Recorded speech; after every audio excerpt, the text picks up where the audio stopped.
Hey guys, it's Dwayne Huff with Band Leadership Seminars and Band Leadership Online, and today I want to give you a perfect example of how I'm always inviting you, the students and or the band directors, to reach out to me with comments, with questions, with suggestions, because I respond to them all, and I'm here to serve you. Beyond the live events, beyond the Band Leadership Online course, I want to continue to give, continue to serve, continue to help you guys do the best you possibly can and have the best marching band, best concert band, best jazz band you possibly can, because you're leading by example with a servant's heart.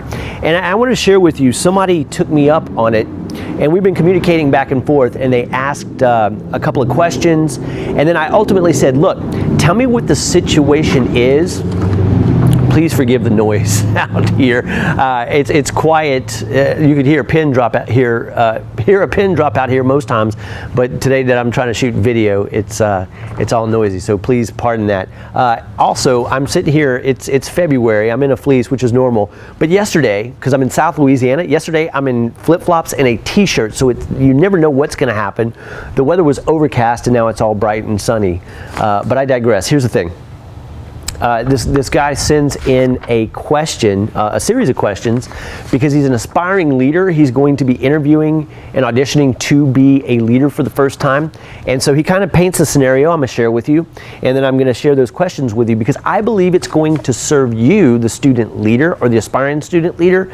But I also want to hear feedback, comments, questions, not only from the students, but also the band directors, because I think this will give you kind of an insight and perspective, whichever direction you're coming from, about some of the questions that arise, some of the thoughts that are going on, whether you're a band director or a student leader, and kind of seeing both sides and learning how to be empathetic and how to be open to the ideas, the thoughts, and the individual contribution of your band members, of your band directors, of the field staff, and everybody involved in making your band a success. So without further ado and all the noise and let me jump in here. And this video is going to be a little long. You probably can see here at the bottom, if I knew or had to guess as I'm into this, maybe close to 30 minutes. But I don't want to shortcut this. I want to give you value through this process, because it can only help you grow as a student leader or strengthen your band as a band director. So here we go. And one of the things I really hate to do, what I'm going to put my glasses on so I can actually read this. So here's what this student said. He said, "The main issue with my band is unifying the band under one mindset. It seems like everyone has their own idea of how the band should be run.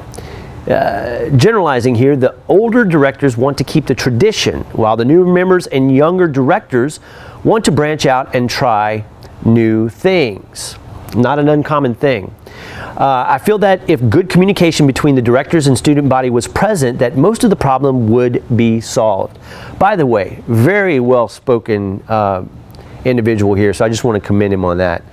"The students are growing discontent with how the directors treat them, and because of this, directors are upset with how the band is responding to them." Interesting dynamic. "This is creating a cycle where no one is having as much enjoyment as they could. Even the drum majors don't seem like they are what they could be. People seem to just be going through the motions. It bothers me greatly. I feel like I'm being done a disservice by being brushed aside. For example, the band does not get to influence the music that we play. I think if we had a vote and were able to feel heard, that the band would have more fun in the stands and out on the field. I'm already preparing to take up a leadership role, if not drum major, then being part of our leadership team, to show them that I truly care and hopefully influence them. I have a few friends who are joining me to get leadership roles, and even more who share my opinions and hope to see me or others change things. Now that you know my situation, here are my questions." Wow. This is a student leader, or a potential student leader, who I commend, because there's some sticky things in here we need to talk about, and I'll answer the questions. But what you need to realize here is that this is not uncommon. I hear this across the board. I've traveled across this country for the last 5 years working with bands live, and through my online course, people have asked questions, reached out, left comments, and I hear a lot of the same things. What we have here is a dynamic where the students want a voice. Some of them feel discontent because they don't feel like they're being heard. They're not enjoying the music and they want change. But there's a fine line between change and revolt, right? And that doesn't just have to come from the student side, that can come from the band director's side. And as you heard in this scenario, you got people who are old school and traditionalists, and some people who are progressive and want things to change. And that's all fine and good from either direction, but what we have to establish and start with is a foundation of mutual respect, admiration, and attention to the subtleties and the specifics and the value that each side brings to the table, whether they're traditionalist or progressive in their approach, whether they want to be heard or whether they want to have influence in impacting what music or what show is done. So let's pull this all apart. I'll go into these questions, but we have to remember as student leaders that at the end of the day, and I want to be very mindful and thoughtful how I approach this, because I have to think about my situation in the past. But here's what I would say. There's always going to be people who want to see things change, see things different, see things progress, have more fun, be more creative, and we need those people, whether those are the band directors or whether those are the student leaders. And then we're going to have people who always want to pull things back, who always want to do things the way they've always been done, and who want to keep the status quo, and that's fine. But it's that give and take, that ebb and flow, that yin and that yang that makes the band program the best it can be. So we have to honor and respect each other in the process, right? So as a student leader, I would say that realize that at the end of the day, you're not in control. The band directors are in control. You have a say to some extent, but the more respectful and honoring you are in approaching with your ideas and your questions, the better you'll be received and the better chance you have of influencing the outcome. But at the end of the day, as a student leader, realize that you're there to serve the band director and the greater good of the band. So this could go in many different ways, but at the end of the day, you have to realize what your role is in the band. You're not the band director. You do not call the shots, nor will you ever call the shots. There are exceptions to that rule, and I don't mean to be harsh here. I'll give you an example. In my band, my first year as drum major, I spent 1 year as a student conductor, 1 year as a assistant drum major, and then the final year, my senior year, I was the drum major. And I just happened to have a band director who, by the time I made it to drum major, wanted really nothing to do with the marching band, but he did because it was part of his job description. He was more of the jazz band guy and the concert band guy. And as a result, I had one of those rare opportunities to be able to call the shots. I don't think I picked the music, but I was able to write the show. And believe it or not, it wasn't a complete disaster. It actually worked out pretty good, but I was given a lot of freedom because a band director, it was a very small band. I think we had 60 people in the band. And he just really didn't want to have anything to do with it. And I was gung-ho, and I wanted to do everything. And so there's a lot of things that I did get to do, right? So there's exceptions to every rule. But realize as student leaders, we're there to serve the band. We're there to serve our band director. We're there to make their lives easier and to facilitate what goals, vision, and dream they have for the program. However, like there's exceptions to every rule, there's band directors out there that I work with, that I deal with, that I talk to, who really want to involve the students in the creative process. And they don't want to just say, here's what we're going to do, here's the music we're going to play, but they get together and they let everybody come together and voice their ideas, their concerns, their desires, their questions.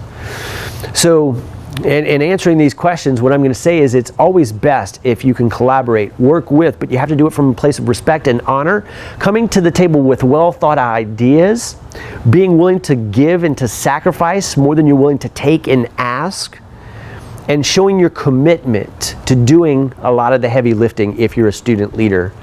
And if you're a band director, the more that you can include your students and your student leaders in the creation process and are willing to, at some level, relinquish all control, some synergistic things can really transpire to make your program even better. But as a student leader, please realize that your band director has gone through a lot of school, has paid a lot of dues, and has taken a lot of responsibility to guide you and your peers towards the best marching band season that they can provide for you. Because it's not just about marching band. It's about long term, it's about life lessons, it's about what's going to make you better as an individual, as a human being, and as a person. Right? So without further ado, let me jump into these questions, because there has to be a balance, there has to be an ebb and flow, there has to be a collaboration, but at the end of the day, as student leaders, we are given the charge to serve. And at the end of the day, that's what we are. We're servants to the band. We're not dictators of the band, and we're not dictators to the band director. We are servants. That is our job. Okay? So without further ado, here's the question, the first question. How do I speak to a person in authority about changing their system without coming off as disrespectful? So, like I said a little bit earlier, sit down with a piece of paper, write out your thoughts and the ideas that you would like to communicate with them. For this person right here who is so well spoken and well written, I'd say this is not going to be a challenge, but don't fly by the seat of your pants. Sit down and write down all the ideas that you'd like to communicate, share, and put forth. But also, write down some questions that you would ask the band directors.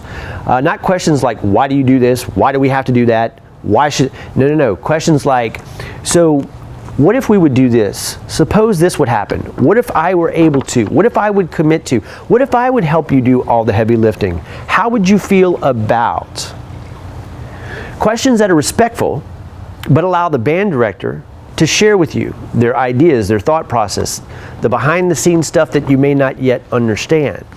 Because the bigger picture that you can have of why things happen the way they do, the more you may start to understand, resonate with, and even appreciate. Okay? And as a band director, as long as your students are respectful, I'd invite you to invite them to be verbal, to be vocal, to open up and share what they would like to see. Because in doing that, what you see is their mind work and how they're developing and growing as individuals and as leaders. So there's a lot of insight there. Even though it might be frustrating or maybe even a little annoying at times to have people questioning your motives, which I don't think they should ever do, but the insight that you can get from that is just phenomenal. So it's a collaboration. You know, it's a partnership on some level, but at the end of the day, the band director is in charge, right? So list out the ideas and thoughts that you'd like to share, and also come up with some well thought out, intelligent, respectful questions that you can ask. And then when you ask those questions, be patient enough to listen and hear what they're saying. Okay? Second one. How do I speak to upperclassmen who are unsure about having a younger person lead them? Let me share this story. First of all, upperclassmen are always going to be leery and somewhat confrontational about younger people leading them. And again, there's exceptions to every rule. And there are some people who are in the band, they're easygoing. If you haven't watched the 3-part video series I have about the different behavioral styles, check that out, because that's going to give you a lot of insight. But I can share a personal story about this. I went into my first year in college, my freshman year in college, as a freshman drum major. One of only 3 in the history of the school, and I wasn't the only drum major. I was one of 3. There was a senior, there was a sophomore, and there was me. And I went in there with a lot of ego and a lot of arrogance, because I was good at conducting. And it was one of the reasons I was asked to be a drum major and given scholarship to do that, because I was a showman. I was good on the platform, good on the podium. But my ego really just showed up brash, arrogant, and harsh, and expected to be heard, to be listened to, and to be respected by my upperclassmen. And I got a rude awakening. Guys, this was probably the hardest year of my life. It was one of the most fun times I had, because I was up on the podium and I was asked by the band director to conduct some pretty significant stuff and show what I had. But it's when I got off the podium and interacted with the rest of the peers that I alienated people, I upset people, I downright ticked some people off, because I was disrespectful and because I thought the world owed me and because I carried this attitude. And so what I would say, and what I learned from that is always approach the situation respectfully and humbly. Humble yourself. Realize that you're not in control. You're a servant to your upperclassmen. You're a servant to your peers. You're a servant to the band.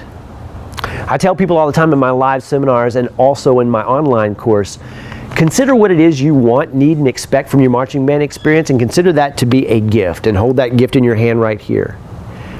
The best number one way to get that gift of what you want, need, and expect and want to experience from your marching band experience is to set your gift aside and forget it.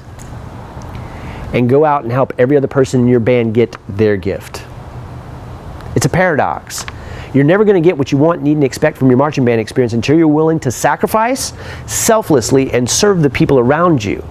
But then when you come back to that gift, it's no longer that size. It's huge. It's greater than you can have ever imagined. And when you can grasp that concept, the game changes. Now, I used to hate to hear the word humble. Humble yourself, Dwayne. No, I don't want to humble myself. Again, arrogance and attitude on my part. Until somebody pointed out to me, Dwayne, humility is not thinking less of yourself. It's thinking of yourself less. Right? So what I would say is be respectful, humble yourself, realize that you're there to serve, and give. Help. Serve. Ask them what they need. Offer to assist them. See if there's anything you do. And more importantly than anything else, connect with them outside of band. Find out what they do outside of band, what they love, what they expect, what they like, where they hang out, who their friends are, what sports they're engaged in, whatever the case might be. Connect with them as individuals outside of band, and then the respect and the connection and the bond will transfer into your marching band space. So I hope that makes sense. Next one. How do I relieve all the built-up tension within the band without creating a bomb? Yeah, so going back to that thing where some people are discontent with the way the show's going, or maybe want things that aren't happening, or they don't feel heard, and it's create this confrontation and this tension. The best thing you can do to resolve that tension without creating a bomb or creating an explosion is, again, to humble yourself, be respectful, and take on an attitude of servanthood, an attitude of gratitude, and set the positive example that you want other people to see and to emulate. It really starts with you. Be the very best person you know how to be. Get 100% in alignment with your band director, with the band directors, with the field staff, and with the agenda, the goal, and the vision of the program. And then align with that and constantly speak positive about the direction that the band is going. Set the example, be the example, talk positively. Don't gossip, don't badmouth anything, but always be a source of light, of hope, and of expectation. That's how you can diffuse the tension without setting off a bomb. I don't know if that's what you wanted to hear, but from my years of experience of setting off bombs, trust me, that's the best way to go about it. Humble yourself, have a great attitude, set the example, and be the best example of a performer, of someone who practices. Be the best you can be on your instrument, and you don't even have to be the best at your instrument. You just be the best that you can be. Set the tone, set the bar, set the example for how much practice should happen, what attitude should be taken into rehearsal, what kind of work ethic other people should have. Don't tell them what to do, show them what to do. And over time, you'll see that shift, and the tension will diffuse because they see hope and they see something that they can emulate and follow. Okay? So, don't know if that's what you wanted to hear, but that's the way it is, or at least in my humble opinion. How do I lead people who have become uncaring about the band and are just going through the motions? Again, align with the vision, the goal, and the plan of the band director, and be the model and the example of that. And here's the bottom line. There are some people who are in your band program right now who probably need to go. Now, it's not your job to ostracize or alienate them or to make them feel unwelcome, but by simply being consistent and positive in your attitude and example and in your approach. Wow, that sun is bright. Woo! By holding that consistency and being unwilling to bend, You create an environment that is uncomfortable for them to stay in without alienating them, without hurting their feelings, without ticking them off, or without causing confrontation. Here's where I learned this. It was many years after band. Here's where I learned this. I had a boss in my my second pharmaceutical job out in the corporate world, who was a great manager. She was just absolutely amazing. But I noticed a few people from the time I got there into the 2.5 years that I was there, there's a few people who left and went to other companies and moved on. And one day I was very comfortable with this boss. I asked her, I said, how do you do it? She said, what? I said, how do you fire people? How do you let people go? She looked at me, she said, what are you talking about? I'm like, well, so-and-so went. So she goes, I've never fired anybody as long as I've been a manager. I've never written anybody up. I said, well, they're gone. Why'd they leave? She says, well, I just made it really uncomfortable for them to stay. And what I come to find out was that she was very consistent and very firm. She was firm, she was fair, she was consistent in her expectations of what she needed from her team and her employees for them to be a success on her team. And she was unwilling to waver. And as a result, they either had to get with the program, they had to align, or they had to go elsewhere. And they did. And the same thing holds true. And if you're a band director, being consistent, staying firm, fair, and consistent will polarize and get certain people who don't belong in your band program to find another place to be successful. Same thing as a leader. You don't have to be rude, you don't have to be arrogant, you don't have to be mean, you don't have to alienate, you don't have to ostracize. You just have to be consistent, firm, and fair. And those who don't belong in your space will find another place to become successful. Okay? Let's see. If you have any more advice for me, please reply. My friends and I have already been talking about the best way to go through this. We plan to get leadership roles to show directors we care, and hopefully by being in their face with what we do, sectionals, peer encouragement, etc. Hopefully they'll listen to us. Never be in your band director's face. But always be on their radar. And I know you had the best intentions there. Yes, set the example. Conduct sectionals the way they should be. Have a positive attitude. Set the example. Be the best possible example you can be for your peers. And here's the last thing I'll leave you with, and I'll close this out. Whether you have a leadership position, title, or not, does not make you a leader. The biggest myth, the biggest detriment, the biggest misnomer is that we have to get that leadership title to be able to lead. And some of the best leaders, if they're genuine and true leaders, are the ones who lead from behind the scenes. Those who lead without a title, because they're constantly setting the bar, setting the example, and refusing to bend and to waver. And through their actions and their deeds, are giving their peers and everyone around them the example to follow of the best possible student, the best possible musician, the best possible marcher, and the best possible person that they can be. So I invite you and encourage you to humble yourself, serve, be respectful, engage, ask good questions, share your ideas, encourage change and progress. But remember, at the end of the day, we're hired as leaders in a marching band program to forward the agenda of the program, to serve our peers and our band director, and to help create a program that's for the greater good of the entire program. Leadership is not about us.